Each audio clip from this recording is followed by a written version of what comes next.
在一个远离城市喧嚣的小村，有个叫汪汪，他每天早上都辛苦地提茶，给爬山的人提供茶水。有一天，当登山客小明上山运动，发现这时间点怎无茶，他心想这位善心汪汪发生什么？他四处寻，这时登山客发现在山谷中有一个，并联系救护。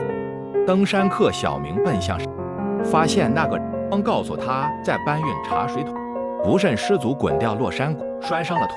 登山客小明和救护人员立刻行动起来，将汪汪抬到担架上，然后搭救护车送到医院接受急救。几天后，汪汪康复回到村庄，村民们已经聚集在村庄，高喊谢谢你。汪汪看到众人的笑脸，感到非常开心。他知道自己的善举不单单是为了上山的人提供茶水，让村民们感到温暖和感激。这个故事告诉我们，做善事不仅是为了别人，也是为了自己的快乐。每一次善举都能让我们的世界变得更美好。